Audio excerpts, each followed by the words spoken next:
Top quality और consistent performance के लिए सिर्फ सिल्वर पंप्स एंड मोटर्स, नाम याद रखना। સુરતની કરીએ કે જ્યાં હોસ્પિટલ બાદ હવે બોગસ મેડિકલ ઇન્સ્ટિટ્યૂટનો જ પર્દાફાશ થયો છે। વિચારો, પહેલા તો બોગસ હોસ્પિટલ, હવે તો સમગ્ર મેડિકલ ઇન્સ્ટિટ્યૂટ જ બોગસ ચાલી રહ્યું છે। દુકાનની અંદર આ મેડિકલ ઇન્સ્ટિટ્યૂટ ચાલતું હતું। જીવનદીપ મેડિકલ ઇન્સ્ટિટ્યૂટના નામથી અહીં મેડિકલ કોર્સ ચલાવવામાં આવી રહ્યા હતા। આપના સ્વાસ્થ્ય સાથે કેટલા મોટા પ્રમાણમાં ચેડા થઈ રહ્યા છે। જુઓ, એક જ દુકાનમાં વિવિધ 6 પ્રકારના મેડિકલ કોર્સ ચાલે છે। અહીં વિદ્યાર્થીઓને દુકાનમાં બેસાડી અને પરીક્ષા માટે બેંગ્લોર મોકલવામાં આવે છે। અહીં દુકાનમાં ભણાવવામાં આવે છે અને પરીક્ષા માટે બેંગ્લોર મોકલવાના। માન્યતા વગર જીવનદીપ મેડિકલ ઇન્સ્ટિટ્યૂટ ચાલતી હોવાનો દાવો કરવામાં આવ્યો છે। ત્યારે આ સુરતથી ચોંકાવનારી તસવીરો જોવા મળી રહી છે। एग्जाम होता है इसका बेंगलोर, हाँ एवरी ईयर एग्जाम।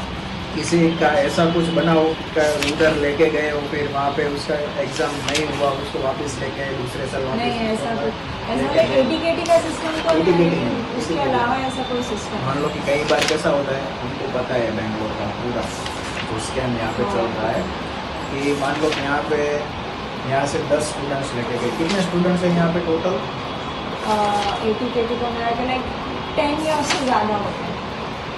तो पिछले साल JNM वाले जो है 2-3 साल वाले 10 ही स्टूडेंट है।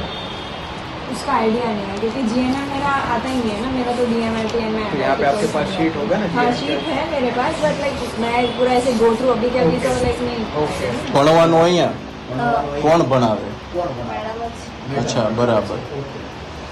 બેંગ્લોર તમને લઈ જાય, અહીંથી જવાનો ખર્ચો સ્વ ખર્ચો આપે। 15,000 તમારી પાસેથી લેવા।